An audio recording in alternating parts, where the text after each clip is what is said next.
What's up, everybody? I can't. I got to learn how to express the energy without yelling.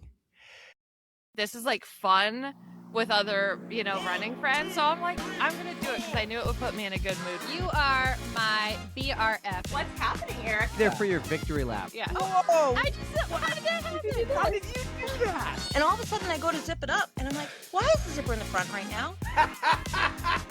0 out of 10 on the recommendation scale.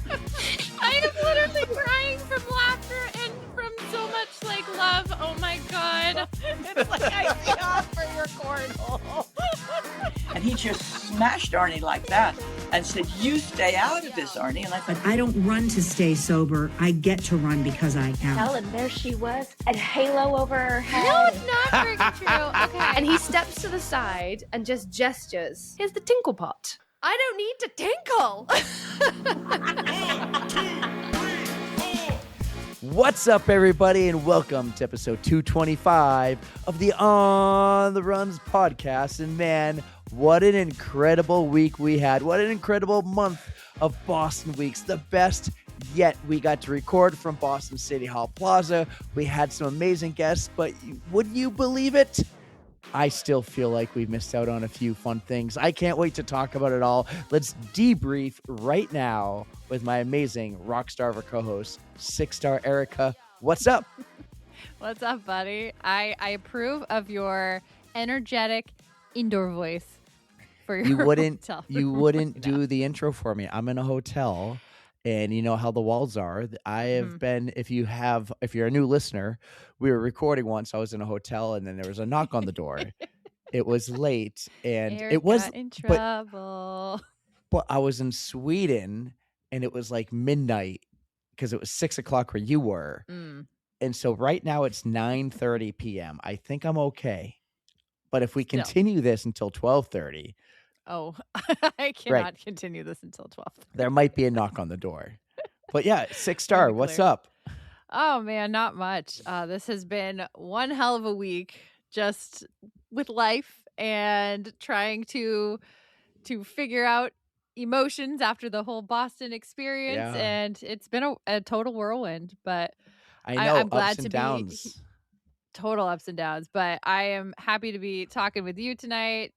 Just like going over our thoughts and sharing it with all of our listeners, and yeah, I'm glad you could make time for it. I know you're busy traveling. Where are you at?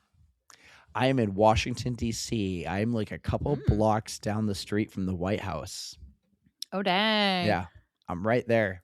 In the thick of things. Dangerous city, they say here. Crime is high or crime is low. I don't know. It depends who you listen to. We're here for a trade show. I flew in today, Monday. We had to postpone with our guest because I knew we wouldn't be able to record at the normal time because I went out to dinner. And this was cool. So I went out to dinner with my boss and a guy from BD and a couple other sales guys. And this one younger guy was there. And so he was the son of one of the people we're with. And he's a historian. He has like a history degree.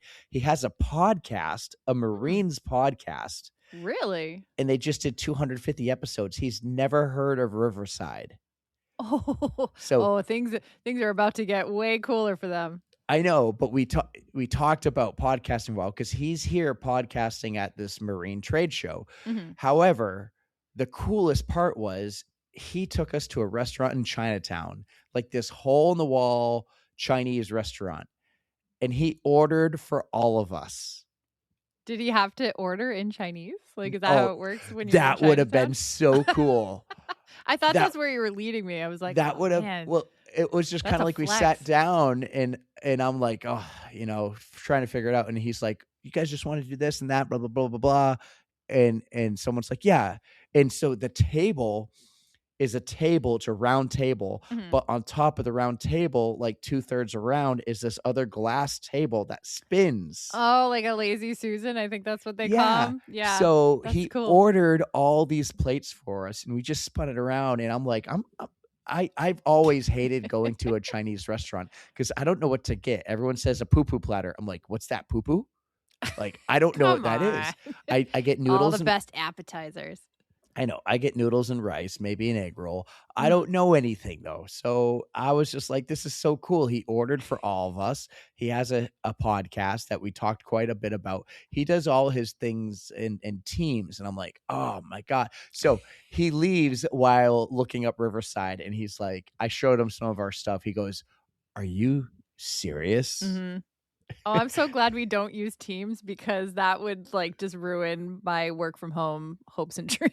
Can we let the cat out of the bag? Can we address the elephant in the room that we've You've dabbled? mentioned it so I've many mentioned, times. but nobody really knows, and people might be curious of what actually happened. And I think the best way to explain it is people just don't visit the sperm bank anymore. And the sperm banks across the country are closing. Oh man. And your sperm bank is closing. Thank you for the laugh, my friend. You're I not kinda needed it. You didn't get fired, you didn't get laid off. The bank is closed. The economy sucks, you guys. So my company could not stay afloat, sadly.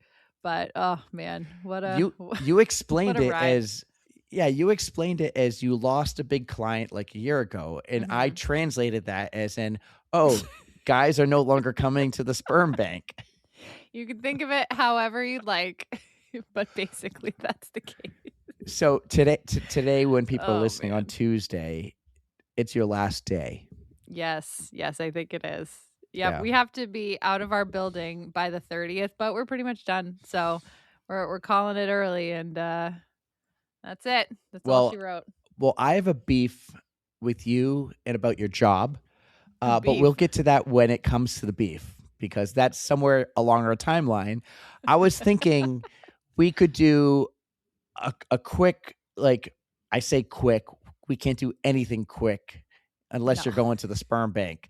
A recap, a rundown, a recap, as Tara and Lindsay would call it, of the entire Boston week. So typically we've always had a recap with runners who run, but we got to do that immediately after the Boston Marathon. Yeah, that was so cool. Live from City Hall Plaza at the post-race show, which was just an absolute incredible experience. But I think we got to start from the beginning. We need to go back to the first episode when we had Troy Hoyt to kick off Boston Weeks this year.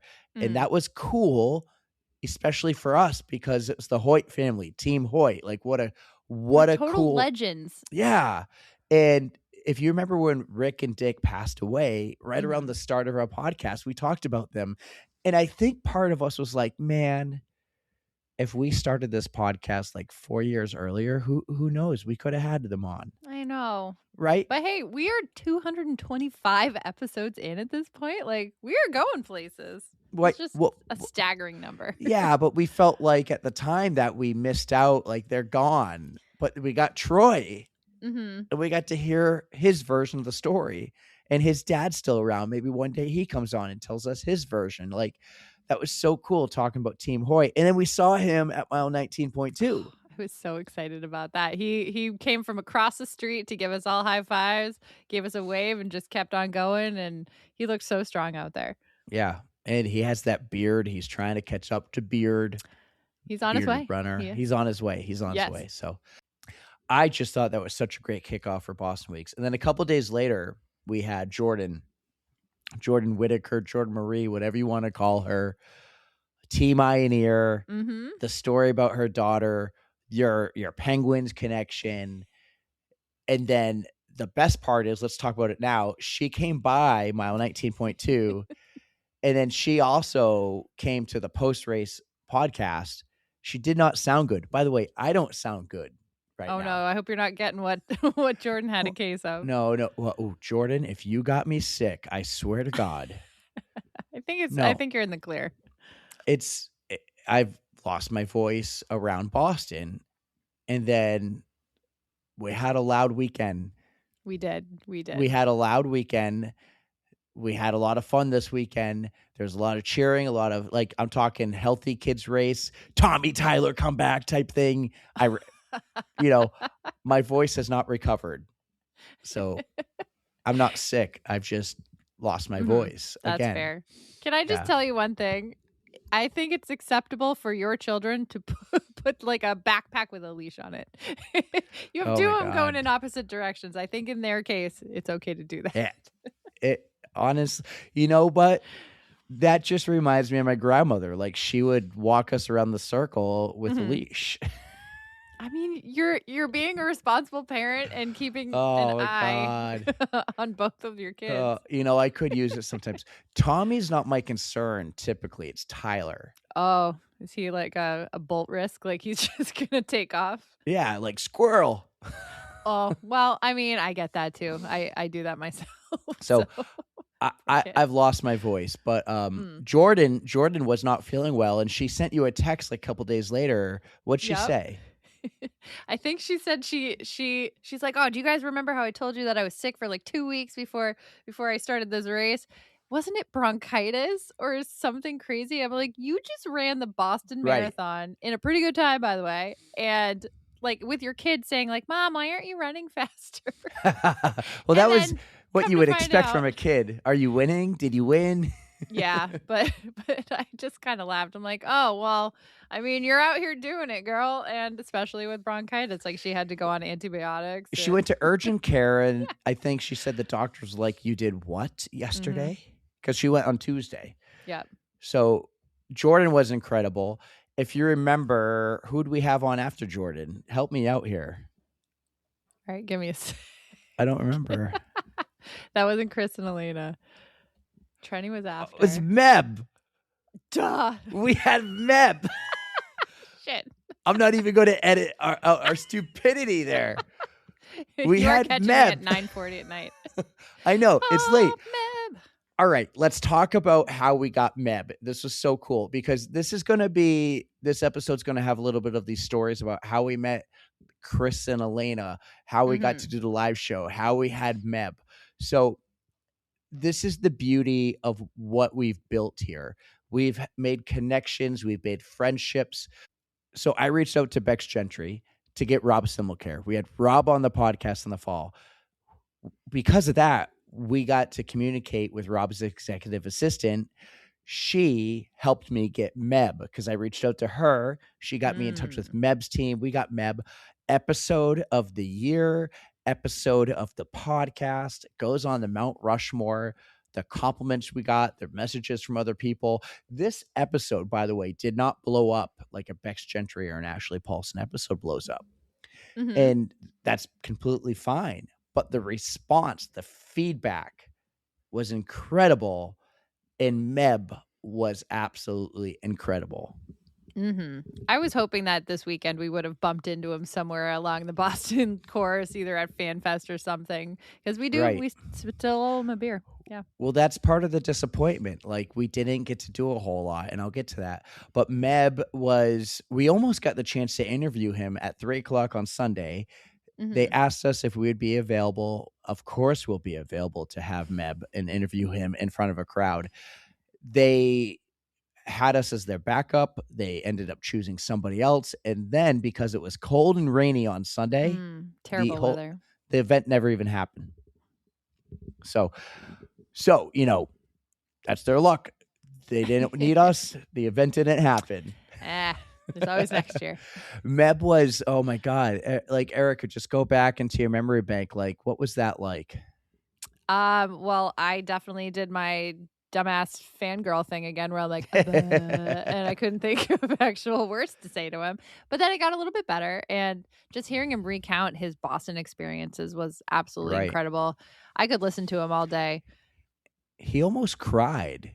Like he was, it's not like he's told the story hundreds of times, but he was emotional. Yeah. He was so good. He understood the assignment. Like he truly understood because in emails, we described what we're looking for in this episode. This is Boston Weeks. We highlight runners from the fundraisers to the pros. We want to talk about this and that. We want like spare no details. He understood the whole entire assignment and he absolutely delivered. What a delivery. Did. So I do remember the rest of the order. A couple days later, it was our live episode from the Cheap Marathon, the one that Erica thinks isn't cheap enough, but that's a story for another time. We're not talking about that right now. But the next week, this is now race week. This is even cooler. This started on April 30th of last year. So we had Chris and Elena Lotzbaum on the podcast. Mhm. Chris, if you remember, is media and Elena is volunteers. Chris is race comms and media. Elena's volunteers, Yes. right? They're both top dogs at the BAA. They're also married, a wonderful two people, and a beautiful little daughter, 1 year old now. That was such a fun episode because they were together, and it was unfortunate that we had to record with somebody else an hour later because we could have talked to them for 3 hours. Honestly, yes. You just get they're so fun, and the way that they play off of each other just made it such an interesting conversation. So you're absolutely right. We could have talked for hours. The way Elena would look at Chris when he was talking was just See, that's part of the dynamic, which I love so much. Yeah. So Chris plays a vital role. We'll get to that as we finish up and go into the Boston Marathon weekend. But the final guest for Boston Weeks, like a normal guest, was Trenny Casey. And this was cool. This wasn't all Boston. Like, this was a little bit Wisconsin, a little bit sports. And speaking of which, your boy TJ Oshie's on my TV right now. I barely know who he is. I know he's hockey. I'm watching hockey right now on mute on the TV. Pittsburgh just beat Philly, and TJ Oshie's on because he has the next game. He's in it must be Vegas or Utah. So he's doing the sideline reporting, rank side reporting from Utah. So Can I just say, speaking of Philly, I am obsessed with Gritty. Yeah. Gritty's. I'm happy so Pittsburgh won because I wanted Pittsburgh to win this series because of their goalie Stuart Skinner, but they lost the first 3 games and they changed goalies, so now they're winning without Stuart Skinner, and I'm like, well, now I don't care. Gritty, dude. So Gritty has the best Instagram account. The game in Philadelphia the other day against Pittsburgh. Pittsburgh is the Penguins, so this doesn't do good for you, Erica. There's a guy dressed in a penguin outfit with like the full mask, and he's in a crutches. He has bandage around his head. That's because Gritty beat the shit out of him. And he has a sign that says like, no more, please stop. And Gritty just like starts beating on him. And then he takes the crutch and he's like slamming the crutch on the ground. And so the penguin falls, and then Gritty just all of a sudden like bends over and grabs another penguin that's like a dummy and throws him off the balcony of the hockey arena. I'm telling you, Gritty's Instagram account is the funniest thing. Yeah. And like, I have no connections to Philly whatsoever, except I ran there once. And it is like one of my top favorite accounts to follow because it's so unhinged. We need to podcast from like the Philly Marathon weekend. Can we? Oh, that'd be fun. Oh, that'd be Gritty, so much fun. we need Gritty to come on the podcast. Oh my God. Just He's like gonna find out somehow I'm a penguin, and just like you'll see us in the background, and then it'll pan to him in the crowd with like his googly eyes and like just... You know how he's gonna find out you're a penguin? You're gonna tell him. I'm gonna tell blow him. up my spot. Yeah. We had Pat the Patriot come on the podcast from Boston. That was incredible. But the most random thing in the world. I loved it. I loved every second of that. Did you know I was doing that, by the way? No, I had no idea. I thought you were messing with Aaron, who Jess Lindemann's husband, because he is like, they're from Baltimore, so he was not happy with the Pat Patriot, and I made Aaron take a photo with him, and he wasn't thrilled about it. And the thing was, Aaron actually did really well with the photo. He played along. Jess was like, "Don't you dare! He's going to be so mad. He's going to be so mad." But Aaron I'm not giving such a cool dude. So yeah, he played is along. great. Yeah. But I'm not giving Trenny Casey her due here. No, oh my God! And you say she's just a normal person. She's cool as shit. Mm-hmm. We she actually is cool as shit. We tried to see if we could meet up with her for cheering on Monday. She invited us. She had the perfect spot, and we were like, we have our perfect spot. You have your perfect spot. Hers involved margaritas though, which may have been more perfect. So our spot next year. I don't know. Like, are we gonna go back to our spot next year? That's for in a few minutes. We'll get there. I may fight you over that, man. I may fight you over that. What? If you remember what you said earlier a couple days ago, I'm like, if you had one or the other, I'm like, okay, we'll get there. We'll get there. Trenny delivered on the story about her DNF. Yes, everyone felt story. that. 5 Bostons, 1 DNF, running across Wisconsin, and just the whole story was such a relatable running story. Mm-hmm. So Trenny was great. That was our Boston lineup. We had 5 incredible guests: Troy, Jordan, Meb, 6, I guess, if you count Chris and Elena, and then Trenny. So 6 incredible guests over 5 episodes. Freaking phenomenal. I really hope in the future we can do the same, where we have a couple local runners fundraising. We have someone from the BAA. Maybe we have like a past champion or Boston legend. And then Trenny was kind of like that media personality. She's experienced. We didn't even talk about it, and we ran out of time, but maybe we do have her back, because she used to be the reporter from the finish line and interview the winner. We didn't even talk about that. We need to dig deeper into that. Absolutely. Let's get her back. And she's a fan of the pod. She follows, she listens. So Trenny, let's do it again one day. Please. Talk more running. Let's do it in person with the dogs. The dogs are super cool. And her husband, I'm sure, is pretty happy. In the background. I'm sure her husband's pretty happy right now, because the Habs are doing a lot better than the Bruins. They suck. The big game tonight, if you're listening, big game tonight. But they did not show up for game 4 the other day. So that was our lineup. And that's why Eric is distracted. Yeah, well, they're not on the TV right now, but I'm just mad about the Bruins. We're watching Vegas and Utah now. The puck dropped 13 seconds ago. So TJ Oshie's at this game, your boy. Maybe this will make the Bruins tickets cheaper next year. Never. Oh my God, we didn't even make the playoffs last year. We're the second most expensive ticket in the league. Just want to go to a game. Dude, the Boston Fleet played a game at the Garden, and tickets were like over $200. Still expensive. I know. Give me a $40 ticket, you guys. I would give you a hard time, but you just lost your job. Thank you. Yeah, that's the only slack I get, because I'm now unemployed. I'm not going to call you cheap anymore until you're employed again. Thank you. Anyways, let's talk about Boston Weeks. Like, what do you remember? Like, okay, we've built this up in the past couple of years, not just Boston Weeks, but I'm talking about the weekend. We just started this 19.2 thing a couple years in a row. We just went to 19.2. Last year was the first year we really took in the Saturday in Boston, but that was only because you ran the 5K.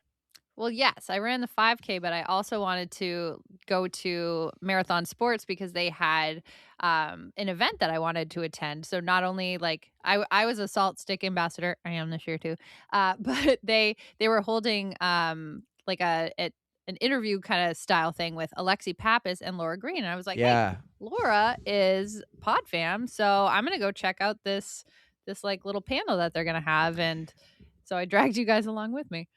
So that was an incredible day. And you took me along and showed me all these pop-ups.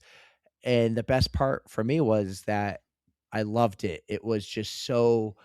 I was shaking hands, meeting people, handing out stickers and cards, saying this is who we are. I'm getting to know the people I need to get to know. And I think the most disappointing part of this year was we did none of that. We didn't go to the expo. We had good intentions, but didn't work out. Yeah, we didn't go to the expo. We didn't go to any pop-ups. I would not even say we had good intentions. We wanted to, but we didn't prep enough for it. And that's my fault, but I'm really disappointed it didn't happen. When I say prep enough, we did a lot of prep into the shows that we're going to talk about, but also just schedules were unknown. And ultimately, I kind of think I think that's why Tara didn't come, because we weren't structured enough. She likes to plan. I know. And we weren't structured. I get that. That's I really do get that. Yeah. So we'll get into that. But let's go back to Chris and talk about this relationship, because I'm wearing something right now, Erica. For those not watching, what am I wearing? You have our brand new Boston Marathon media jacket on, which I was like, have you taken that off yet? Yeah. Have you been wearing it this whole time?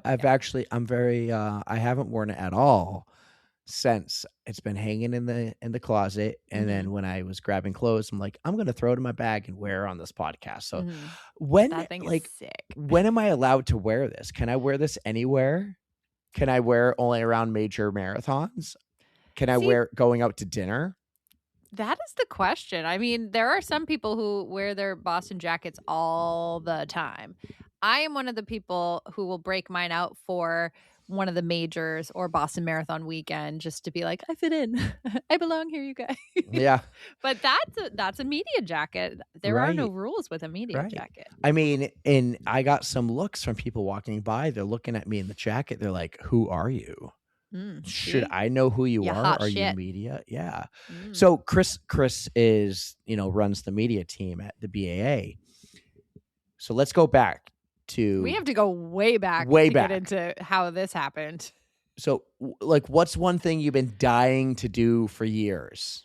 Everybody knows this by now. I've been dying to run Boston again. So I went through the same kind of 7 degrees of Kevin Bacon that you did to get Meb to try to get a bib for Boston. And this was 2 years ago that I reached It's 6 degrees, by the way. But yeah. Oh, whatever. Yeah. It was Jamie Staten. Jamie Staten. Yep. He suggested that, hey, I think you might be able to reach out and get a bib. And I was like, oh, really? He was the first one to tell us we were media. I know. Jamie goes, you guys are media. And we're like, we're not media. No. We're podcasters. No, you're media. So if you don't remember Jamie, he worked at WMUR for over 30 years doing sports, right? He's interviewed everybody from Dale Earnhardt to Boston Marathon champions, right? So he said we're media, and he goes, Erica, if you really want to run, just apply for a media bib. So I think the process was you emailed Jamie, asked about it a little more. Yep. He says, well, you're already built a friendship with Dave McGilvery. Email Dave. Yep. Walk me through the rest of the story, Erica, because this was you that landed us Chris Lotzbaum. Yes. So I was just kind of feeling it out. I had no idea which avenue to go. So you are correct. I did email Jamie, and Jamie directed me to Dave McGilvery. And Dave was super nice about it. He's like, I would love to help you, but I don't handle those kind of things. And that's where I got Chris's name. So I was in touch with Chris. And by the time I actually reached out, it was probably February. So this is very late in the game. Yeah, this is before Boston last year. Yes. So Boston 2025. We're probably talking February 2025. Yeah. So it was very late in the game, and Chris was very nice about it. And he said, hey, well, keep us in mind for next year. He said, who are you? Who? Basically. But at this point, I decided, I kind of kept Eric out of the loop for this just because I was feeling it out, seeing what happened. But then I knew what I was going to say. Yeah, you don't want me to run. You want me to just be there. And I do want to be there, but I also want to run. I can't be in 2 places at once. But well, at the time, I want to build my own 19.2, which might not be the case anymore. See? So at that point, I forwarded Eric the email, and I think you reached out to Chris after that just to say, hey, I'm the other half of On the Runs, because that's how I had introduced myself, and you guys hit it off. You guys had a lot in common. So I went back, I found the first email because it's a big email thread right now. It was April 30th of last year. So 1.5 weeks after the Boston Marathon. And I just said, hey, I just want to say hi. My co-host already introduced herself. I'm Eric, and I am not looking to run in the Boston Marathon like my co-host Erica is. I said, but I want to work with you. I want to tell you who we are. I want to tell you that we're up and coming. We're growing. We might have a small following, but we put out a big game. I want to tell you everything. Could we please have a meeting? Could we please talk? I know nothing about him. So we set up a meeting. He's so nice. I learned that he's from New Hampshire. No, he's not, but he lives in New Hampshire. I learned that he's a huge NASCAR fan. Our 30-minute meeting started 30 minutes late because we just talked about everything we had in common. And it wasn't a bad thing that we went late, and we probably talked for an hour and 10 minutes, right? It was such a good conversation, and we left it off with, he first said, are you around for the BAA 10K? And I was not. You were running it, though. Yes. So we knew that you were going to go meet him in person and say hi, which you were a little uncomfortable doing because you didn't know him, and I wasn't there. Well, thanks to Allie G. She was like, hey, I already met him. She introduced, and then she was like, oh, he's right there. And so she kind of pointed him out, and I gave him some of our stickers and our card and stuff like that, and made the connection in person. Right. So I had this meeting with him, and we just said, outside of you meeting him at the 10K, he and I will reconnect after Labor Day. And we did exactly that. And we had 2 more meetings. One meeting was just okay. One meeting was just okay. He kind of told me what his mission and his goals are, and I came up with a plan to help him achieve them. So essentially, there's 35,000 runners. There's 35,000 stories. There's not enough outlets to get them. And so I came up with this whole plan. I made a proposal. I said, here's what I want to do. I want to give you the ability to have 1, 2, 3, or 4 of people you want to come on our podcast or Boston Weeks. And we will have them on. We'll host them. What am I looking in for return? I'm just looking to help expand my network, to help grow. What can the BAA do? Can they share the episodes? Can they give us a Just bid to the 5K to give away? Exactly. Get more eyes. And so he's like, well, let me look into that. Let me see what I can do. Let me talk to their team, see what they can do. We had a follow-up meeting. And at this time, thank God for John Mortimer believing and trusting us. And hold on, let me say that again. And at this time, we just started doing the live shows for Millennium. Thank God for John Mortimer believing in us and our ability to do it. Because at the first meeting, we never did that. And then I was so excited to tell him about it. And I sent Chris YouTube videos. And Chris goes, this is the meeting you made, by the way. You've only made one of these meetings. I was like, I forced you to be there. I had to miss work for that. Yeah, you're like, well, I have work. I'm like, yeah, but your work doesn't care about you. They'll leave you. They'll leave you in a ditch somewhere on the side of the road. You never know. Say that. I love my work. It came to be true. We had this meeting, and he goes, "Would you want to do anything like that for us?" Instant yes. Yup. How do you want us to do it? Do you need us to supply everything? Do you need, what do you need? We can do it. Where do you want to do it? We'll do it anywhere you want, wherever you want. Yes, yes, yes, yes, yes. He says, let me get back to you. Christmas comes and goes. New Year's comes and goes. Couple weeks go by. Typically, I would wait about a month to respond, but this was about 6 weeks because the holidays and everything. I really don't want to bother them too much. I'm about to email them, and then he sends me an email. Hey, I just wanted to say hi. I haven't forgotten about you. We have a meeting in about 2 weeks. You'll be hearing from us. We finally hear from Joe. Joe is like this guy who worked in TV production and stuff. And he told us the whole, hey, we're setting up. We're doing Fan Fest in City Hall Plaza. We have a show. What time slot do you want? I asked for all of them. Can I have them all, please? Yeah. Can I have them all, please? Yeah. He would only give me one. So he gave us, we took the Monday night time slot, but I told him I really want Saturday too, if it's possible. A couple weeks later, that happened. So I have these meetings. I have all these meetings without you. You don't make any of these meetings. You will soon in the future now. Because Anywho. You are in Myrtle Beach visiting your family. I just had another meeting with Joe, and I called you on the phone, like a FaceTime, so I could see your facial reaction. Your mom and your dad are in the room. Tara's in the room. And I told you what we're doing. What was your reaction? What was your response? I don't remember exactly what, but I was like, oh shit, this is happening. I have to actually do this in front, perhaps an audience. We've done the live thing. It's not a big deal anymore. I mean, it is, but it's not. I'm not nervous. But with the prospect of actually putting on a show, I was like, oh dang. Oh no. Not only that though, I told you about the potential of being a stage host. The MC thing, which I've never done before. And I remember this now very well. I said, are you ready to go outside your comfort zone. Like, I guess. I'm not going to say no. But you laughed because you said, we're just talking about this. There's TJ. He's on the TV again. You laughed because you're like, I was just talking about this. And you're like, I never expected any of this. Like, this is a little like, this isn't what you ever thought you would do or be comfortable. I forget. I'm No. paraphrasing.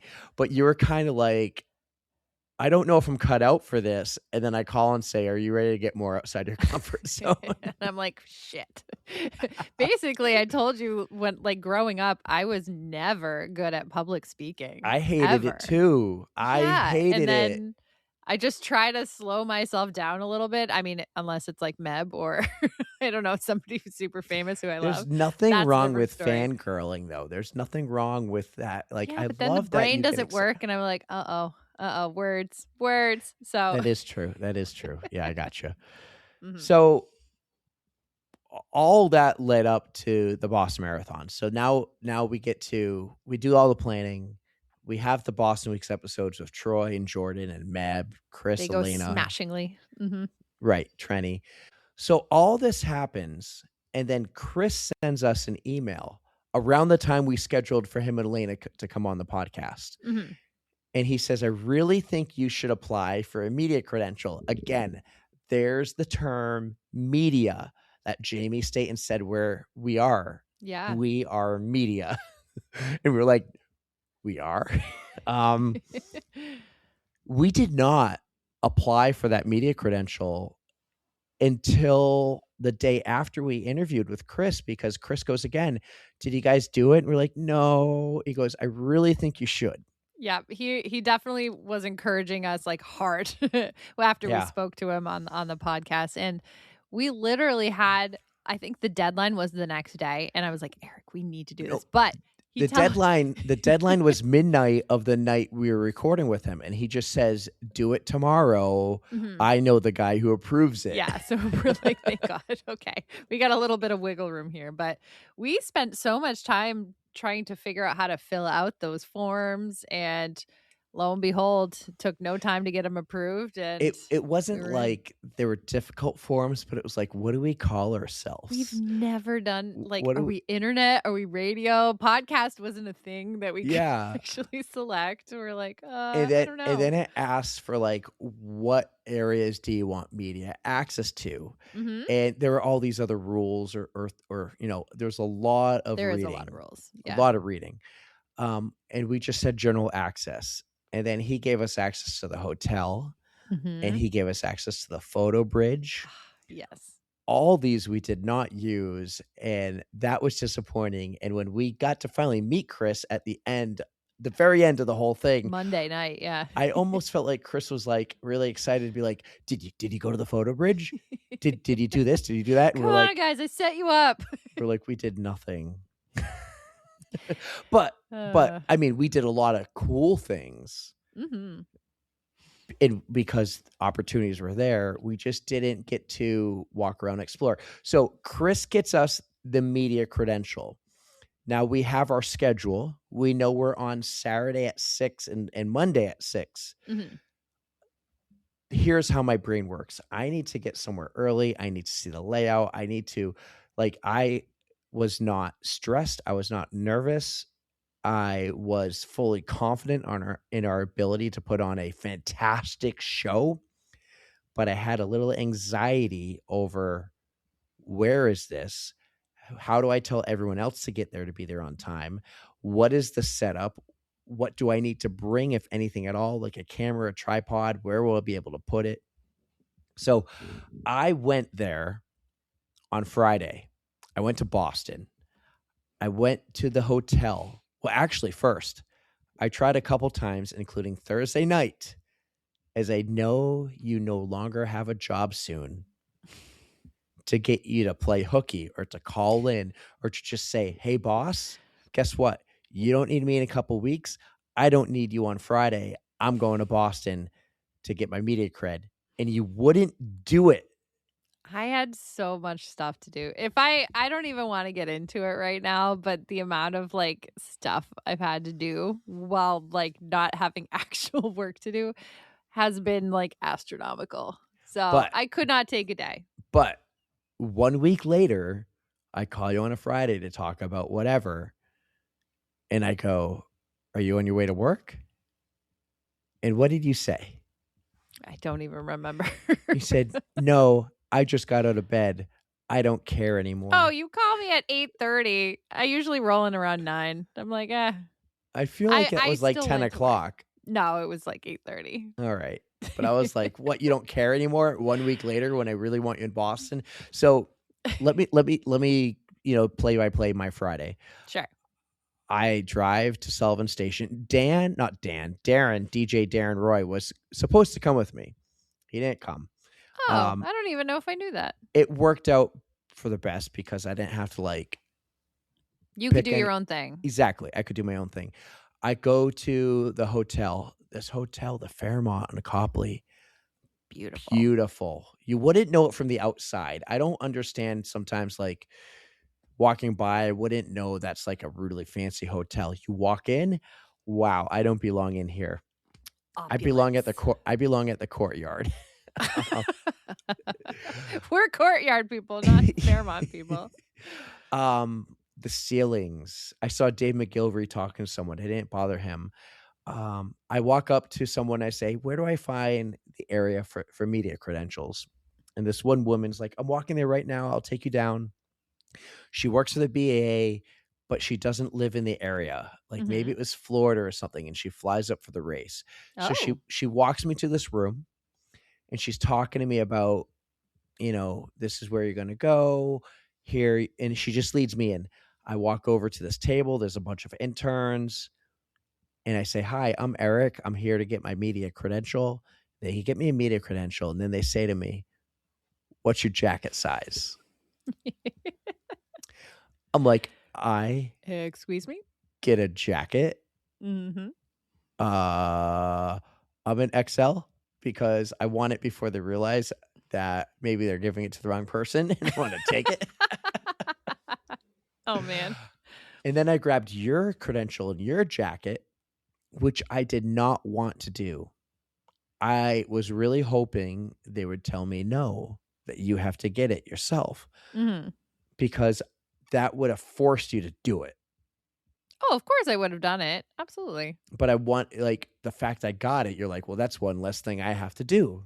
Well, I was still expecting we were going to go there anyways for one thing or another. And that's my fault. So it was going to be fine. I would have figured it out. So the next thing I want to do is I want to go to the expo. I get a notification on my phone. You have a meeting in 15 minutes. I'm like, I do? I took the day off. How rude. I'm on FTO. And the meeting notification came from my boss's boss. And I'm like, I'm not taking this meeting. I'm not doing it. I looked at my email. The meeting invite came in a minute ago. So it was like this last minute meeting. I'm like, I'm not taking this. I don't have to take it. I'm walking to the expo. I get a text after like 5 minutes when the meeting was supposed to start. It's like, "Hey, Eric, I hope you can take a meeting. Last minute invite should only take 15 minutes. I'm like, okay, I just saw it. I'll jump in right now. Not a big deal. The meeting went an hour and 5 minutes. An hour and 5 minutes later. Yes. Unreal. Now, he needed me. We'll put it that way. He was trying to accomplish something. He couldn't figure it out without me. So I was a hero for a moment. Will that reflect in my paycheck one day? Probably not. But I missed the expo. I was going to go purposely and talk to Ashley Paulson because we were trying to get her to come to the live show. But I did not miss my chance to go to the Fan Fest. I went down there to City Hall Plaza. I called Joe. I met Joe. I got to meet the whole team. I got to meet Adam. I got to meet Devin, our sound guy. Got the layout. I sent you pictures. I think I talked to you on the way home. I was so excited leaving. I'm like, we're going to crush this. It's going to be amazing. I can't wait What were your thoughts? Like when I sent you those photos, I'm doing all the talking here. I need a little more from you. My voice is terrible, guys. I know, I'm sorry. But what were your thoughts? Like I sent the photos. How are you feeling? Are you excited? Are you nervous? Are you like the anticipation, or just like, Eric, what time are we leaving? Will you please give me a fucking answer? A little of everything. Let's just back up to when you called me and you were like, hey, we get a jacket. And I was like, what? Oh yeah. And I was super What's your pumped size? about that. So, yeah. And I was like, I don't know. And I kind of wung it, but it fits. Yeah. So I'm all good. But yeah, you sent those pictures, and just looking at the setup was so top notch. It had everything. Like we were on a slightly raised stage. They had benches set up in front for people to sit and watch. Yes. We had a big table with 4 mics on it with 4 chairs, so we could have like a couple of guests at a time, which was awesome. Yes. Then they upped it with the ambiance. Let me just tell you, they set up like a lighting. Yes, they even had a rug, and then the backdrop with the Fan Fest and the BAA logos. Everything was just a dream. It looked beautiful. It was, I mean, and the whole entire Devin with the whole entire sound setup, the Shout PA out speakers Devin. too. He was awesome. Thank you for taking care of us this whole weekend, man. Right. It was all of them. It was incredible. So Saturday is the big day. I was getting a little nervous. I was honestly like, I knew we were responsible to be stage hosts, and we didn't really know what we're going to do, but I was getting a little nervous. I was getting a little rushed. Like I had to bring the kids to my mom's, then I had to go meet you. We originally wanted to like go see Ashley Paulson break the 100-mile record on a treadmill, which she did. And I think we're going to meet at like 12:30. And I'm just like, I'm not going to make it. Like I still got to go to Staples and pick up the printed show notes we made. I still have to get the kids here. I have to go get food for the kids to bring them to my mom. At one point, I just made the decision, we're not going to make the expo. Let's just meet at 2:30. And I absolutely could have gone in early. I really didn't have any plans, but you know the city, you know the subways so much better than me. And if it was just going to be me by myself, I really didn't want to trek into the city alone. So I was like, sure, this is what we're doing. I'm cool with it. I was relieved and disappointed at the same time because I knew we weren't going in on Sunday. This isn't like you travel to a race and you get to take it all in because you're in town for the race. We don't have to travel for a race. This is your hometown race. I still have home responsibilities. I still got kids to take care of and do all this. I'm actually paying babysitters and all that. Or you know, it's harder that it's a home race versus like New York when I traveled there and just got to take it all in. So that kind of, there's so much left that I wanted to do. And a lot of it was just, I wanted to go and get our face out there, which we really did do. Yeah. I just wanted to go to the pop-ups like and walk around, meet people, hand things out. I guess in place of that, what we did was pretty epic. It really was. I'm glad I let you kind of do the driving because I am not super quick on my feet when it comes to like hyping up a crowd. I've never done that before. That's totally new territory. So I let you. I mean, this is our dynamic on the podcast. You kind of take over and I'll chime in. And I was just helping interview some of the runners that we came across. Like I'm holding the mic in front of people's faces. Well, you're jumping ahead. You're jumping ahead though. You're jumping ahead. Let's paint the picture here.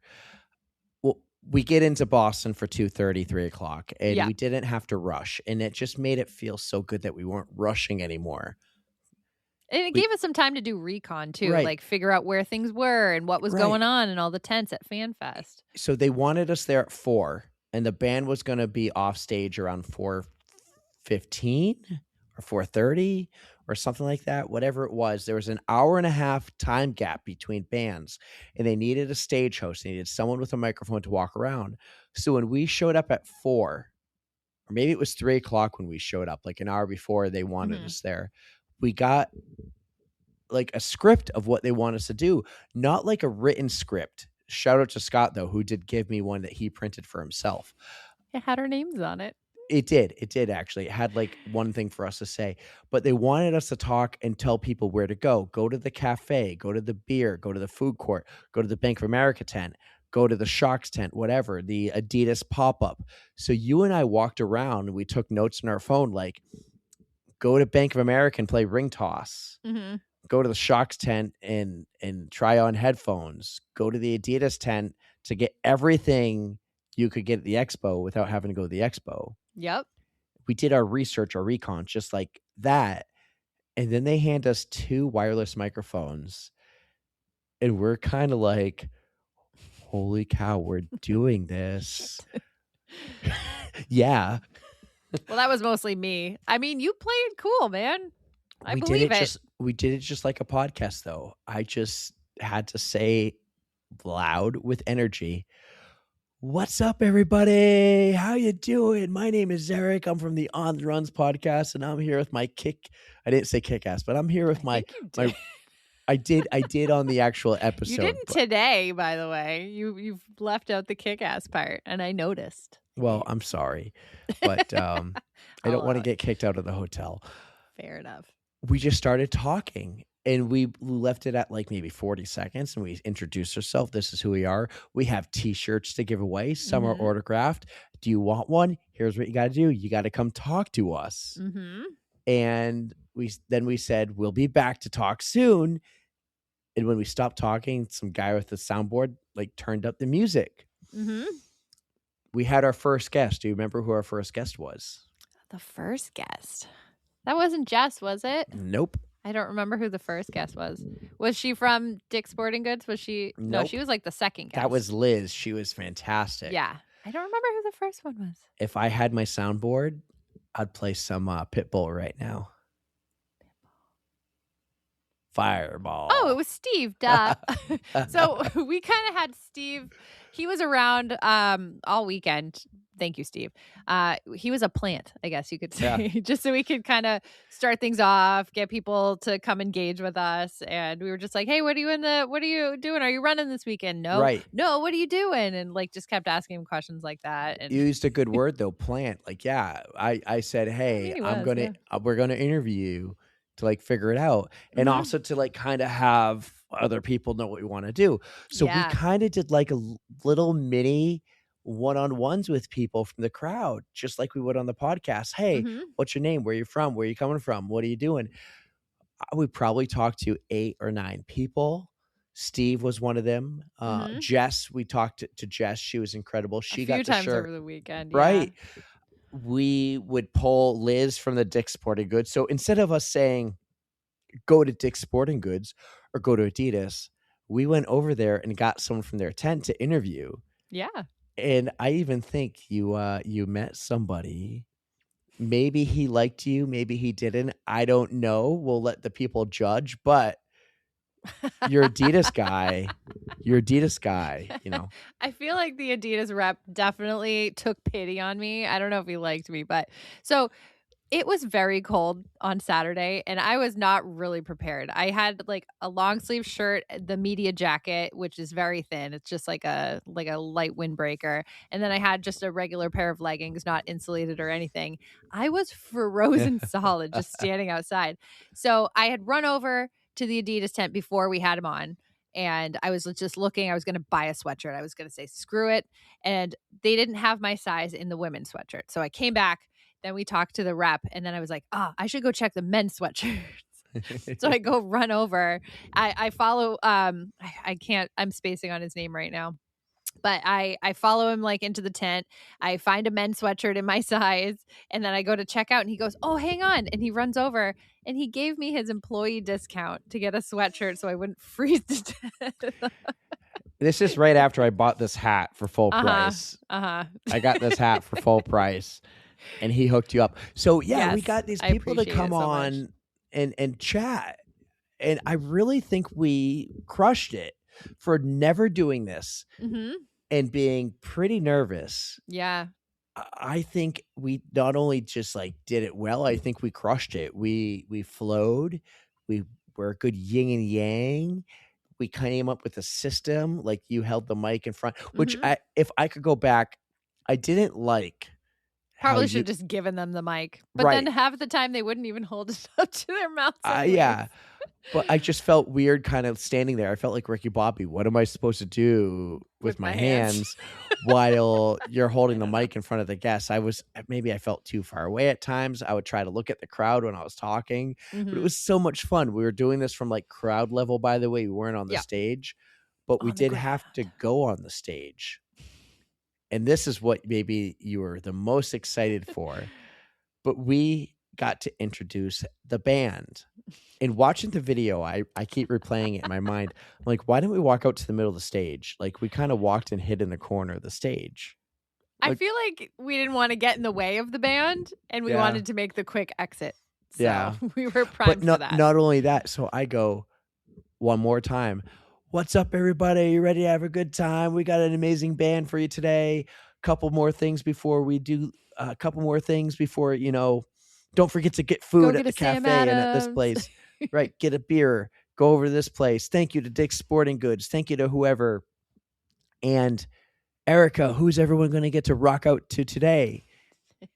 And instantly, as you said that, I make a beeline for the exit. Yep, you did. Before you even get to say the words, I'm going to let you say in a minute. But I'm like, why did I make a beeline why didn't I wait to see you say it? I was just like, who do they get to see today? And I walked away. I just walked away. Your part was done. He's washing his hands of this whole like MC thing. But I got to yell, like you gave me the mic and I just go, let's give it up for Booty Vortex. Best name ever. So excited. Cool. They were really that was good a highlight. too. They were so they good. Were. They were like funk. Yeah. We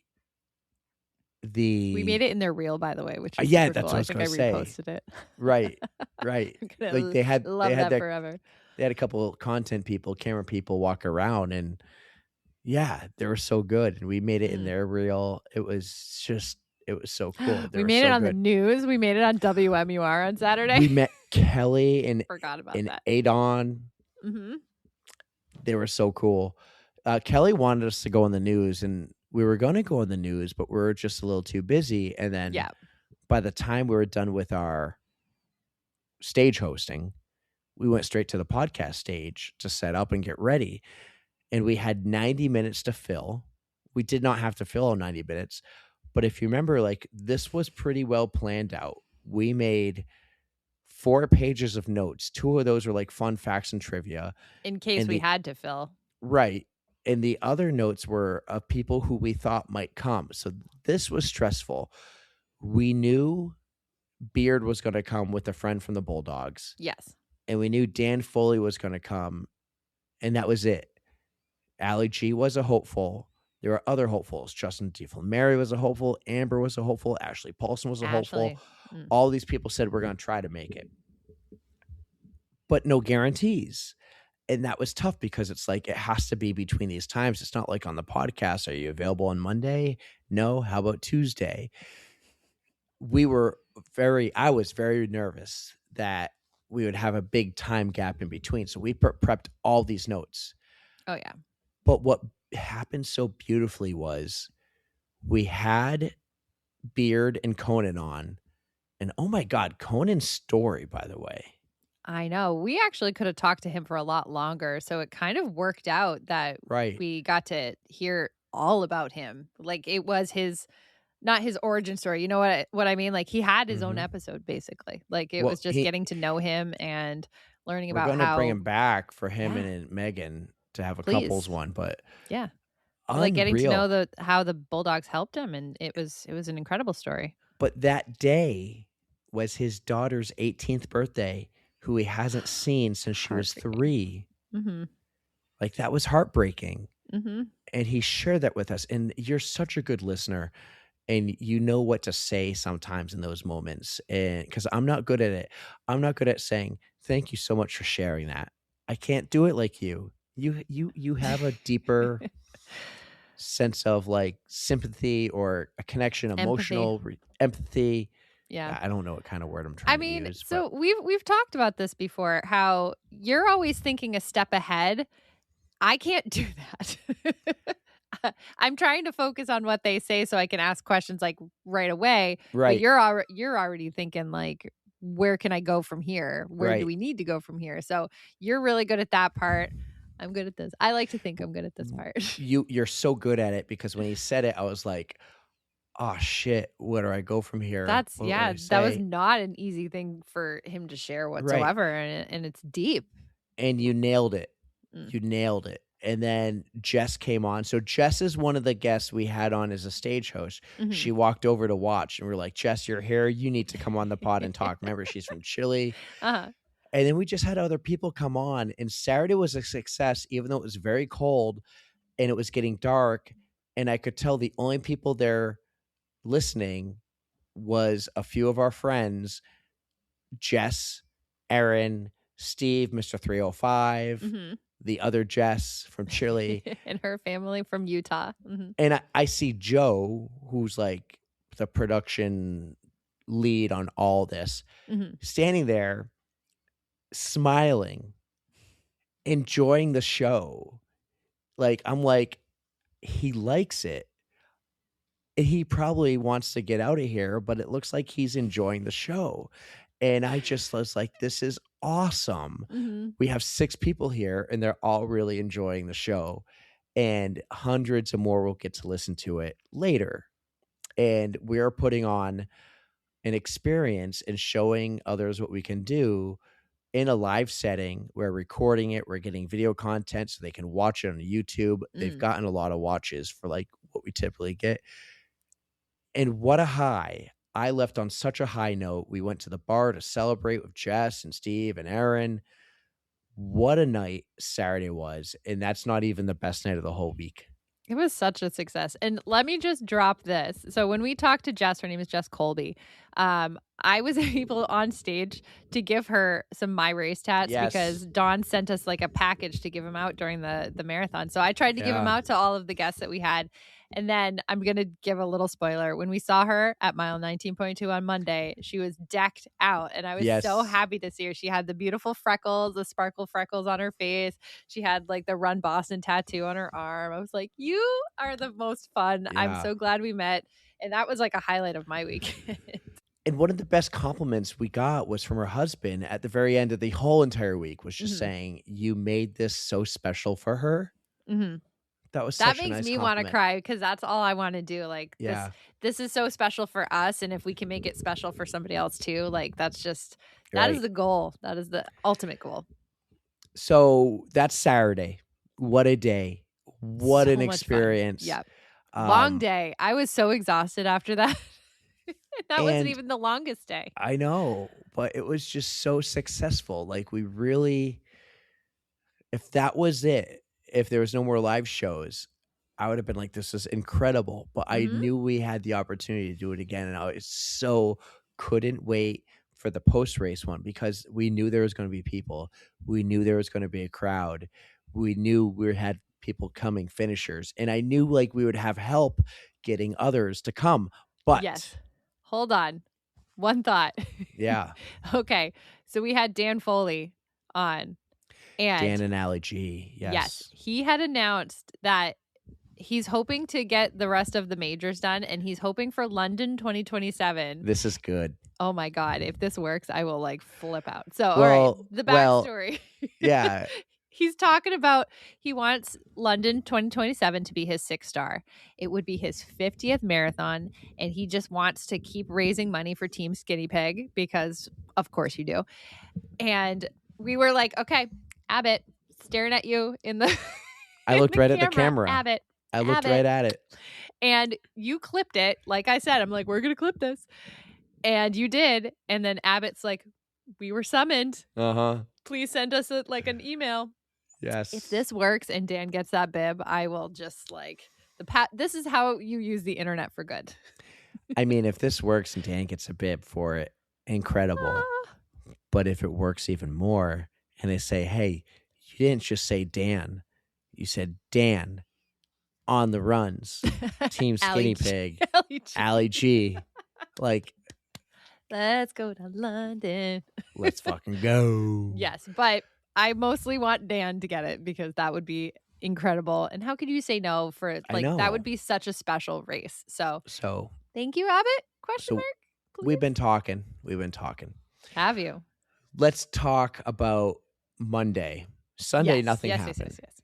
Sunday, I had to work because what? That is my life. Oh my God. I took Monday off. I had taken Monday off a long time ago. They don't care about, they're going to kick you to the curb. But you're going in on the weekend. You don't even know. Oh my God.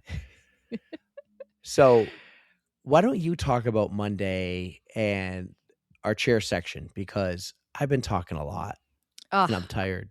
I am obsessed with mile 19.2, our cheer station. And she says that now. No, I said this before too. So when we were going into the city for the weekend, I was like, Eric, this is a lot. Coming down to Mass, like it may not seem like a lot, but it is a lot of time. Like you're in the car, it's a lot of prep. So we had all of Saturday and I was like, hey, maybe next year we can just pick one day.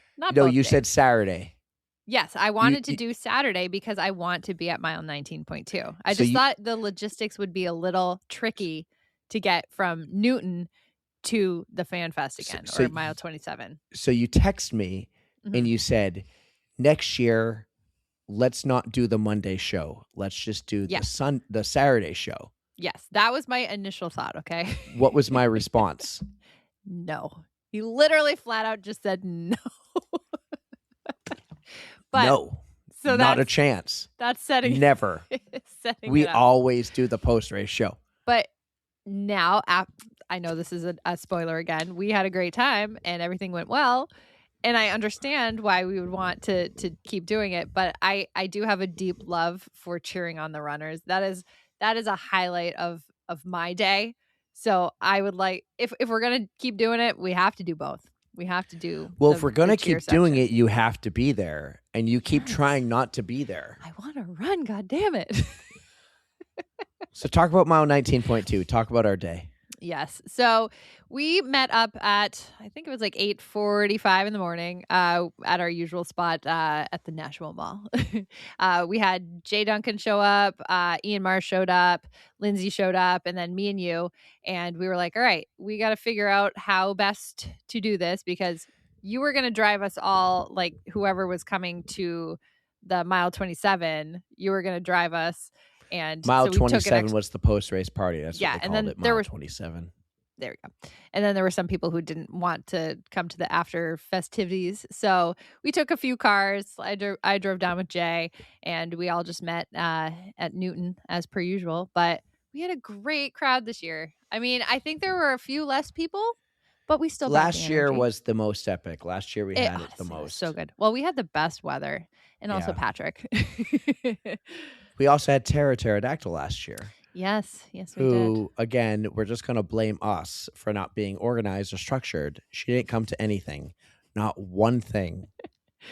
She had shit to do. Work, see? Work is important. I can still be disappointed. I know you can. But let me try to remember who went. So we had Renee and Amanda. Just disappointed. I get that all the time, you guys. Tara, don't listen to him. All right. So Renee and Amanda showed up again. I mentioned Ian, Jay, Lindsay, Kat Brown, and Carter, her husband, showed up. Yeah, he was cool. I like him. And then we had some late additions after they volunteered. We had Candace, Jen, and Lynn. Yeah. And I have all these videos. Like I did my fair share of content creation this weekend with my camera. You did great. And I had this one video where I'm like getting one of our runners. I think it was Dave. Was it Dave who went by?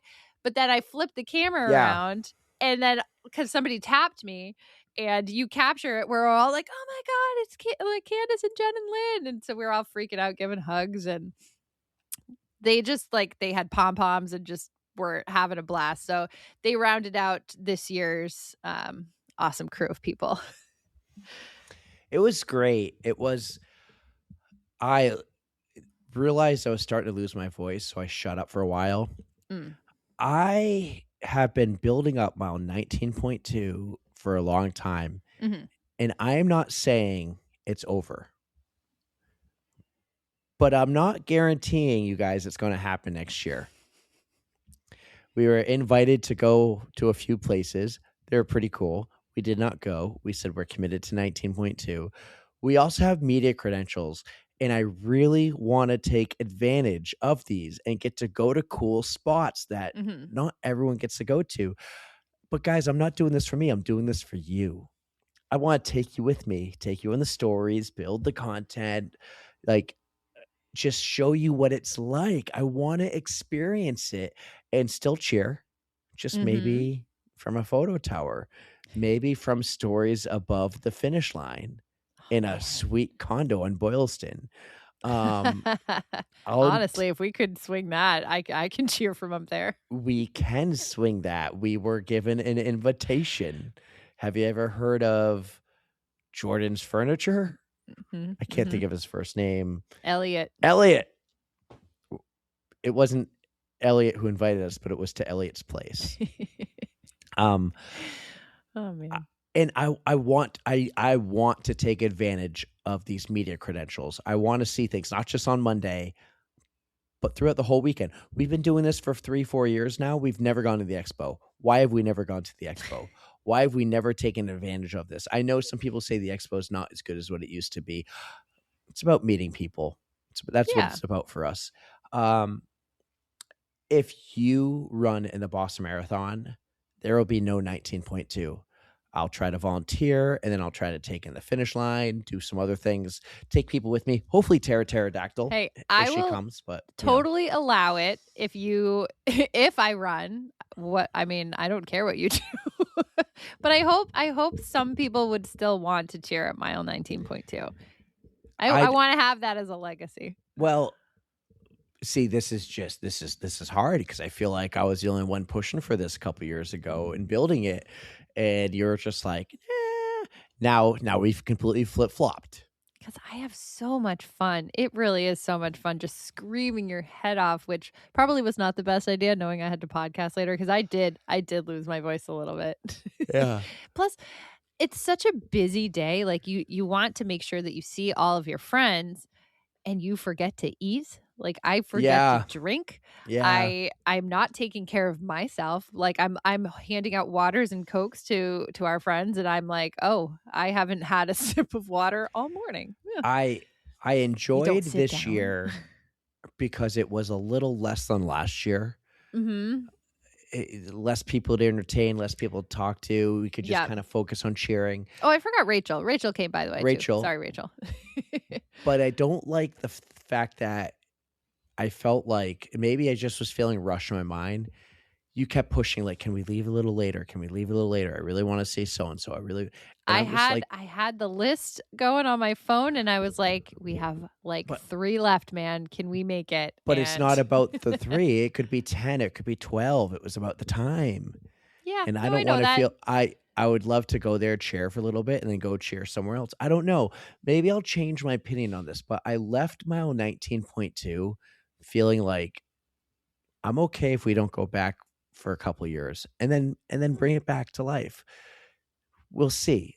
Like, if you're not running next year, if you're cheering, I do say we go back to mile 19.2, but do we have to go all day? Do we have to commit to being there till 4:00? Could we go to the finish line later? Like, could we hop around? I would like to maybe do that. Could. Yeah.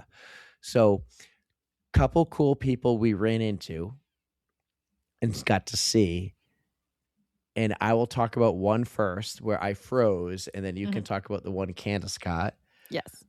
But I saw Emma Bates, and I froze. I saw her post on her story the day before where she'll be, and I'm like, she'll be at 19. And she's posting what she'll wear. It's this like green jumpsuit, and I'm like, that's her. Walked by with her husband. She looked at me dead in the eyes, but it was like the look of, who are you? You're wearing a media jacket. Oh. It was that kind of look. Okay. She then walked by you and Jay later, and Jay was like, is that really her? Because I was like, what? Yeah, because what did Jay say?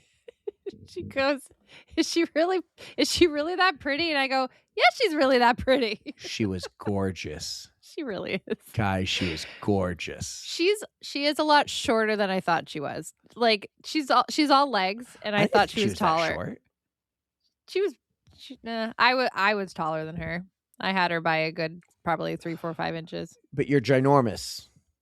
I know. I thought she was tall. I thought she was ginormous. One of you. That's what you said. You called yourself ginormous. You've called yourself that on this podcast I thought before. She was one of you. How I'm tall enormous is Emma Bates? Compared to my friends. Oh, you're right. Emma Bates is 5'4". Is that tall or short for a girl? I mean, that's kind of on the short side. I mean, Okay. it's not super short, but I would say 5'6" is average. So she's a little bit under. Okay. July birthday, by the way. Shout out to all those July what? birthdays. July 8th. Oh. Guess the year. Oh, God, she's probably like 30, if that. 92. So that would put her 02, 12, 22. She's 24. 34? 34. 24, 34. I'm sure Same. if Emma was listening, she'd be like, I'll take 24. Mm-hmm. So I froze. And then I was like, when you came back. But I didn't say anything either. Yeah. But when you came back, I was like, let's go find her. And we couldn't find her. Yeah. That was sad. But hey, we tried. It would have been cool, but. We did see one incredible person. All thanks to Candace. I think I had a part in it too. I was yelling at him. Anyways, Tommy Rivs. If you don't know Tommy Rivs, you need to look up his story because he is an incredible survivor of this, like, I don't even know what kind of cancer, but he was like on the brink of death and he came back, and he is just so inspiring to just keep moving. Like that's his thing. Like you are getting out there, you are moving, it counts. He's a huge proponent of that. And so he was all the way across the street and we're yelling like, Ribs, Tommy Ribs. And he actually like looks, checks out, like making sure he's not going to get in anybody's way. And he comes over to us and we're all like, oh my God, he's coming. Oh my God. So we're starting to flip out. I get a high five and then everybody else gives hugs. I should have gotten a hug, but I got a was hug. Like, it felt weird. I mean, I got the high five and then I'm trying to like get content with my camera, but he's getting selfies. He took your phone and got selfies. Then Jen got a selfie with him. I'm like, this is the coolest thing ever. Like we're just in a selfie with Tommy. This was all Candace. And I think the pom-poms played a huge role. Oh yeah. Yeah. To get like the attention. I couldn't believe it when he started walking. I think there's a video you hear me saying something like, oh my God. Oh my God. Yeah. Oh my, it's happening. It's happening. It's happening. So in the reel I put together, I have just a tiny clip of him coming over, giving hugs and stuff. And then I have one clip afterwards where everybody's like freaking out. Yeah. And I was like, life made. Yeah. It was so much fun. Unreal. He's and such an he was inspiration, so nice. He was so nice. He was so thankful. Thank you. Why are you thanking us? We're thanking you. I know. Oh my God, that was so cool. I do. He's like a dream get to hopefully someday have on the pod. I just want to hear his story and Tommy Rivs. Yeah. Come on the pod, buddy. Yeah. What a night or day. What a day. And then finally, you gave me the green light. Like, let's go. Yes. And you took forever to pack up. It's like you could have been packing up. Like I was preparing. I was like trying to get ready. You're like, well, I gotta go. I gotta go to the bathroom now. I gotta. But you could have been preparing yourself to leave. So when the last person comes, we walk out. Instead, then you're like, now I'm gonna pack. Oh, I need to go to the bathroom. I'm gonna walk over to the far bathroom because it's cleaner. Yeah, like because the other one was overflowing, I heard. But you could have done all this while waiting for the last runner. Oh, sorry. The last runner, who was Justin DeFlamery, and well, he was our last runner, I should say. And he made us all laugh because he just runs by in his tri-suit and goes, I can't stop. I'm peeing right now. Why was he wearing a triathlon suit, by the way? That is a question for Justin. Oh, my God. Wow. He's a character. We got in the truck. We drove. We had plenty of time, by the way. You saw a car accident. Oh God. Yeah. We had to drive. We drove on like 90, the Mass Pike to like go through Boston, which was pretty cool. You could see the runners like on the course, like towards Fenway. And yeah, we were going in the tunnel. And you said something about like you were reading the back of a truck and it was like left lane good, right side suicide or something. Right. Like Right. knowing not to pass on those sides. And then I'm like, what are you talking about? And then literally I look to my left and somebody like rear ends another car. Yeah. Like, Some truck rear-ended a car this is in the bad. tunnel. Like, Yeah. why'd the car stop? I'm like, there's just traffic and God. No, you there don't wasn't. move. No, the car was trying to. No, it was honestly. Something I thought dumb, it was probably. It was the car's fault in my mind because the car was trying to go from like the left to the right, and instead of staying with the flow of traffic, he like slowed down so much to let other cars pass so he could turn. Oh, that's what I think he didn't was see doing. that. I just literally saw the collision. Dude, you have to keep driving. You can't slow down that quickly to change lanes. It's just you're gonna get hit. So yeah. Of course, the truck driver who rear-ended him is going to be at fault. But whatever. We get to Sullivan Station. We take the T in. Yep, which was to City easy. Hall Plaza. You questioned me though when I said we're going to get off at North Station, jump on the Green Line, and go one more stop. You're like, why? Why not get off at Haymarket? I'm like, trust me, Erica. Was I right or was I right? You were right. Because we literally walked out of the station and the entrance to City Hall Plaza was right there. But we didn't know if you could go in the other direction because there was a way you could go in through Haymarket. But we think that they blocked it off. Because this was a ticketed event now on Monday. It wasn't like Saturday where you can walk in from any direction. We couldn't use our credentials. No, we couldn't. Sadly. Actually, I couldn't figure out. Did you try? The ticket on my phone. Yeah. And I don't think it scanned. And he goes, "It's fine. I see you have media credential anyway." Because I was wearing mine. Well, we got some comp tickets, which was very nice. But I didn't try it, man. They're only $5, but you still complain that they were charging people to go to the post-race party. That's a conversation for another time. You were complaining about people having to pay $5 to go to a post-race party. Yes, you pay $5 to go to a post-race party where they don't even have free food and beer for a $375 race. I think you should get some perks. But that party doesn't happen. You don't even get the jacket. That party doesn't happen for free. Anyways, doesn't matter. $5. I could understand if you're bitching about $50. But at the time, it's $5 and you had a job. $10 at the door. It was $10 at the door. You're right. I that's a tough spot to have a post-race party, by the way, because it's 1.6 miles away from the finish line and the expo. But they're trying to grow it into something big where a lot of people show up. And I think it was their biggest year. I mean, I think so. It had a really good turnout. It really did. It's just, I wish there was the spot to do it near the finish line. That would be cool and more convenient. But then you do run the risk of like going over capacity. But sometimes having a smaller venue feel really full. You know, it would have been cool for us if like people had no choice but to go see our podcast. Right. So we get there. We had a couple beers. We had about an hour and a half to chill. Mm-hmm. There was another guy podcasting at the time. Because we had our time slot at 6 to 7. We saw Laura Green. Like, what else did we do? We saw Jess. Yep, Jess and Aaron showed up. We just got to cheer on Jess because she got a PR in Boston. This was a perfect weekend for runners. Like, I think the weather was ideal, and the Boston course record was broken. So, I mean, that just tells you how awesome it was. Mm-hmm. But we also like got to hang out with Lindsay some more, and I mean, Pat Patriot. Lindsay was clutch. Like I was really, I know I said it before. I was really counting on like Tara. Lindsay came in. Oh, she did. She like ran down somebody because she saw him wearing a Yeti hat, thinking it was like my Yeti Trail Runners.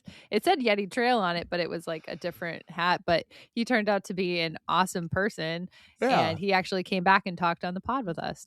So Matthias. So let's talk about that. We get ready. There's a lot of people. I set up the camera when it's time to set up.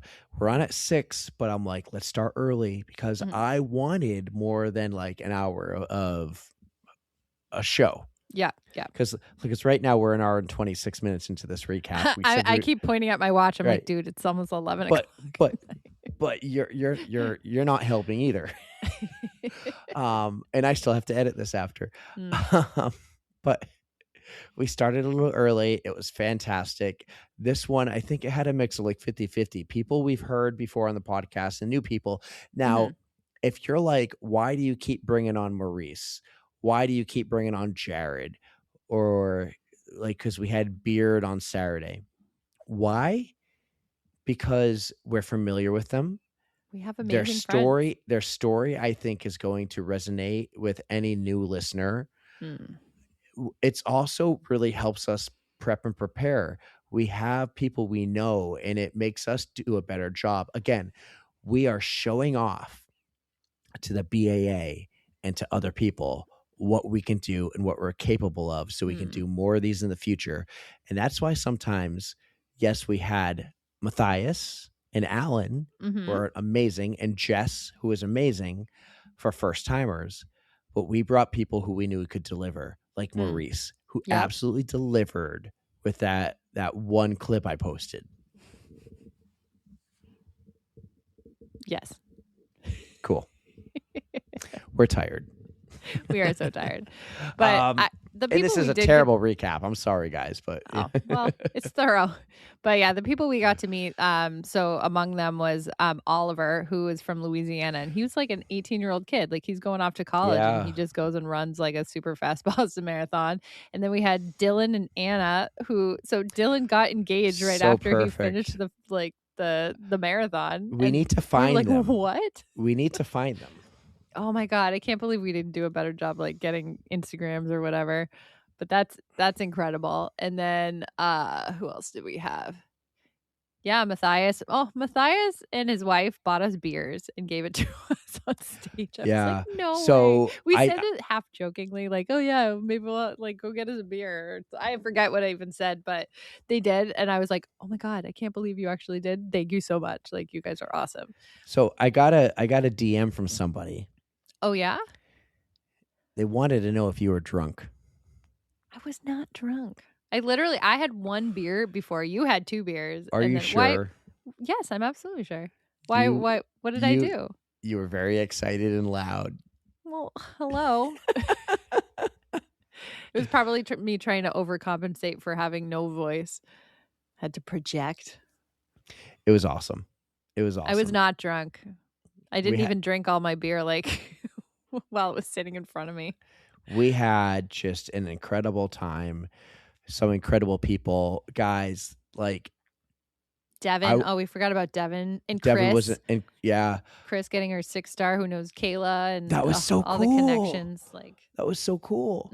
Who else was there? Talk about them as I'm looking up the questions real quick. So we had Jordan and Jared back on the pod. So shout out to Jared. He did Tough Ruck the day before Boston and won. He won, right?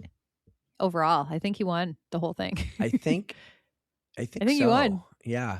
Yeah, and then he goes and or just he got does second. a fun one of those. He podiumed, but he he ran Boston with Kelly from Fit Travel, and like they were just super fun. What else am I missing? I think I hit them all. No? Maurice. We had a crowd too. Like Candace and Jen came. And they were interactive. They were like and clapping Lynn. and then we had like Sid and Kate on Ali G's side with her friends. And you had Pat the Patriot. We had random people walking by, stopping and watching, and then they would leave, and then they would come back, or others, and people wanted to come on. It was so cool. I want to do more of that, guys. We're going to take the best content that we find from this.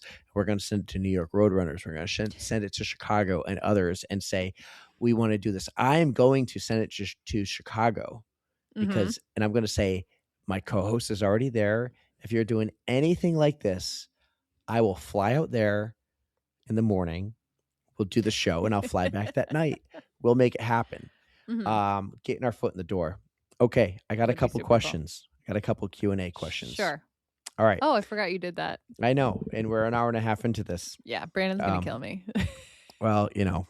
It's 11 o'clock. Your problem, not mine. Oh, until Brandon's like, you can't record anymore. You make your own rules. He doesn't make your rules. Here we go. That's staying in the pod. Sure. How did you get your media credentials? I think we covered that, right? Yes, we covered that. Yes. Thank you to in great detail. Yeah. Thank you to Chris Lotzbaum. Thank you so much. Yeah. Please and thank you, Chris. Here's a good one, Erica. Sure. Tell us about Eric's Twizzlers. Oh my God, Eric, you do not know how to open a fucking bag.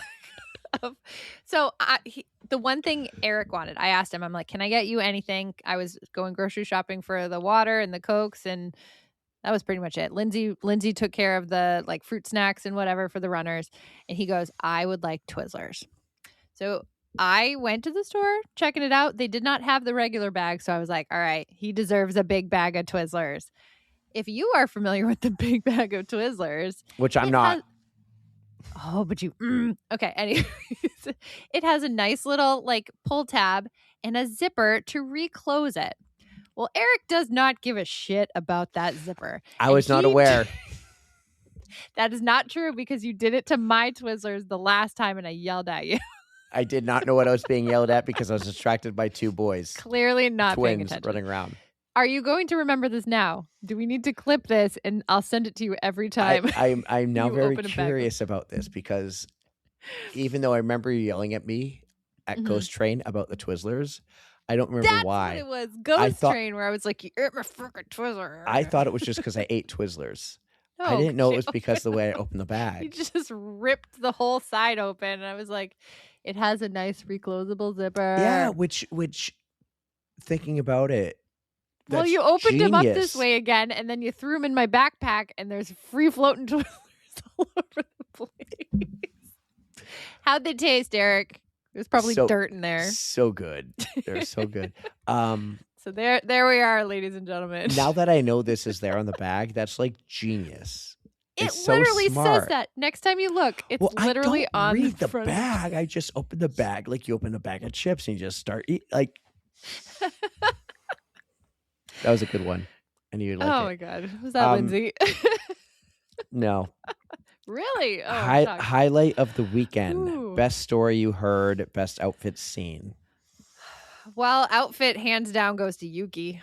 Although I did see on online somebody went as, this is very niche, Princess Donut from the Dungeon Crawler Carl series. Okay. And I was like so bummed because I would have yelled, God damn it, Donut at her if I had known. So anyways. There was but Yuki. Yeah, Yuki every year. If I was, the only other outfit I remember is because a listener told me to look out for someone running in a corn on the cob outfit. He made it in my video, I think. And his name was Derek, and we saw him and we yelled for Derek, and he looked at us and waved or something. Yeah. Highlight. Probably Tommy Rivs and the podcasts. And I'm going to say the stage hosting because I really hope we do more stage hosting. Booty Vortex. Can I come and be with you guys next time? Of course you can. Open invitation to all. Yes. In fact, that person can even, stage host or podcast with us. Who is it? That was Kayla Zawerko. Of course. Okay, Kayla. You don't even have to ask. She can just show up. What runner had the best response to your cheer section? What runner? Okay.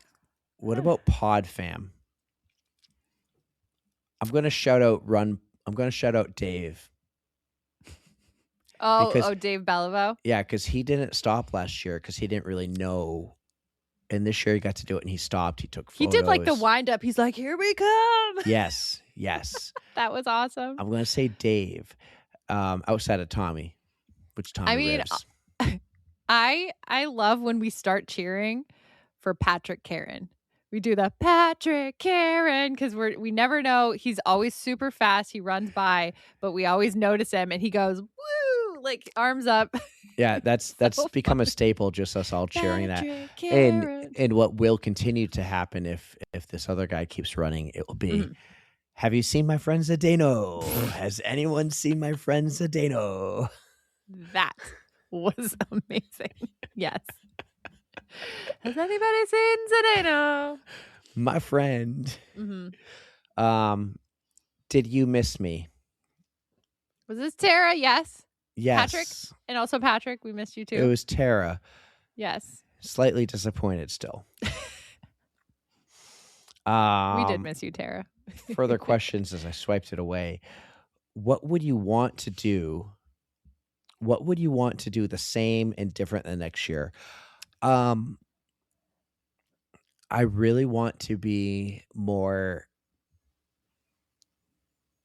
engaged with the events going on. I want to meet more people and just continue to show who we are and what we want to do and how we want to be a part of this. Want to spend the whole weekend down there. Yeah, I do. Get like 17 people to split a hotel room. Need a sponsor to pay for that. What do you want to do, same or different? Well, I would want to spend more time in Boston without having to commute back and forth. That's my only thing. But I just think that now that we know how the like Fan Fest works, how Mile 27 post-race party works, I think that the organization can make little tweaks, maybe move our booth a little bit more in the action while still not being close to the stage to draw more people in. Because I think that us being in a corner kind of made it hard for people to wander over that way. So maybe we didn't get as much exposure as we would have liked. And I think they really liked us, and they want us back, and they want to talk to us a little bit. Maybe like they might ask us some questions like they did ask us, and I'm sure they'll talk to us more like what should they do differently. It's the first time they've done something like this. Yeah, they could have just made like traffic flow a little bit better towards the back, because they had the Impossible Meats set up back there. The Shocks tent was back there. And I feel like it just didn't get a whole lot of foot traffic. So if they just kind of rearranged things a little bit, I think it would have worked out a lot better. I got 4 more questions, but I'm going to mix them all into one because this is late. And they all pretty much saying, like, what was your favorite or the coolest part, experience? And then one actually asks, okay, here's another one. How many words did Eric mispronounce? So it was mostly just names.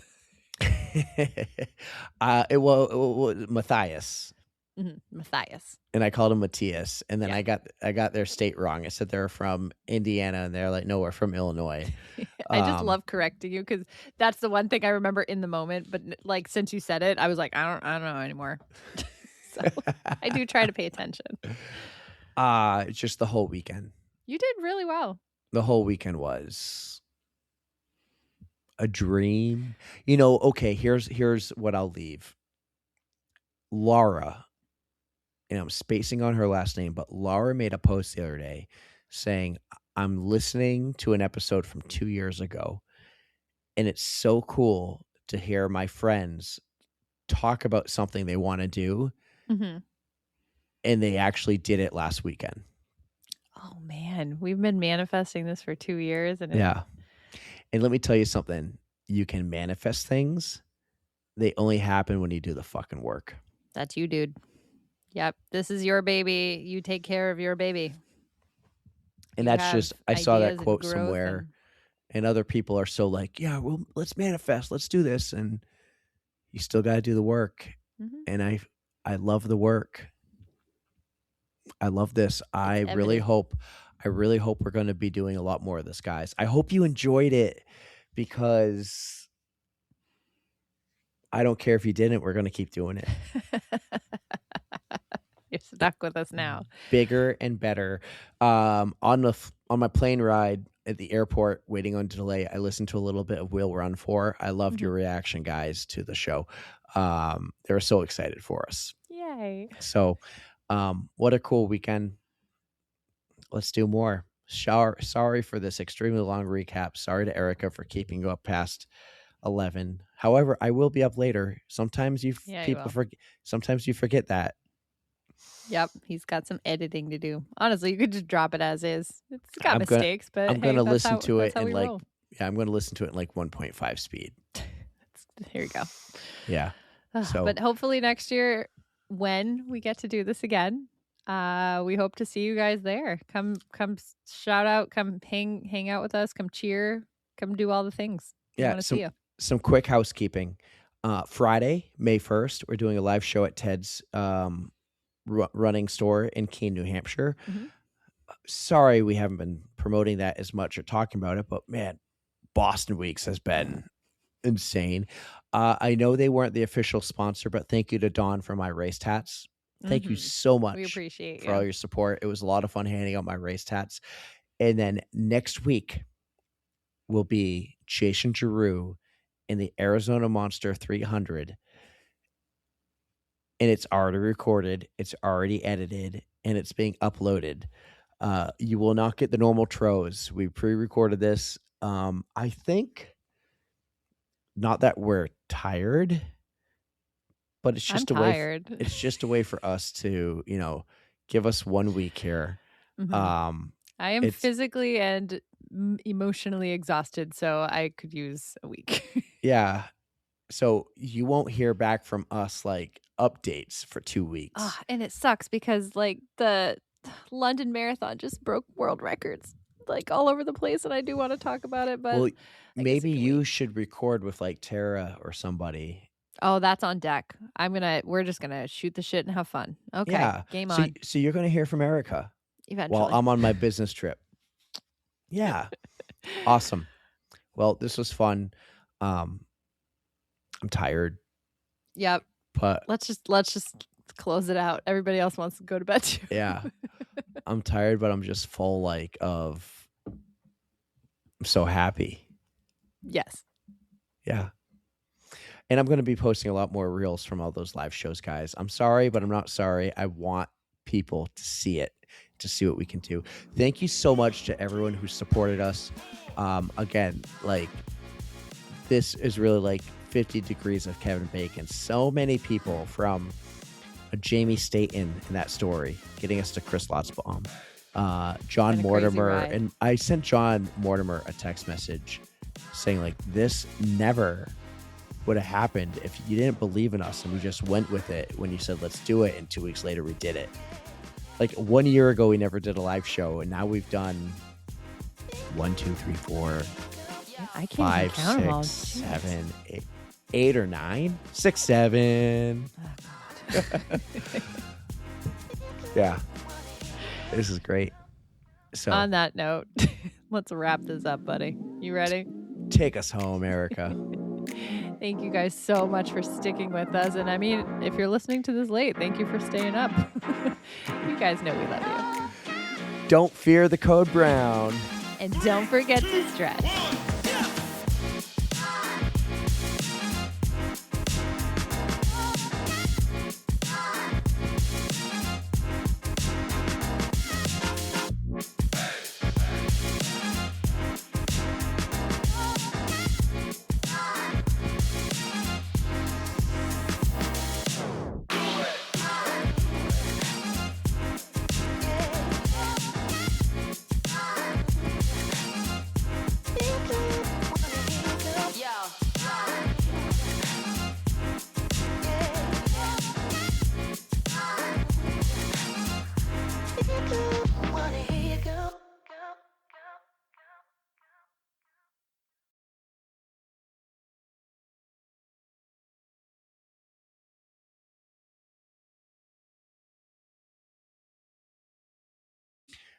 Without hesitation said yes. So she added Rob to the email. Mm-hmm. We get Rob on the podcast. So I reached out to Bex last fall to get Rob Simulcare on the podcast. So that's how we got Rob. Mm-hmm. Within that communication, we got to meet Rob's executive assistant, Jesse. And I knew that Rob works for New York Roadrunners. He's on the podcast with Bex and Rob. So I'm saying Meb. I'm 9:41 at night. See, this is what you're getting, guys. No. This is what you're getting. Yeah.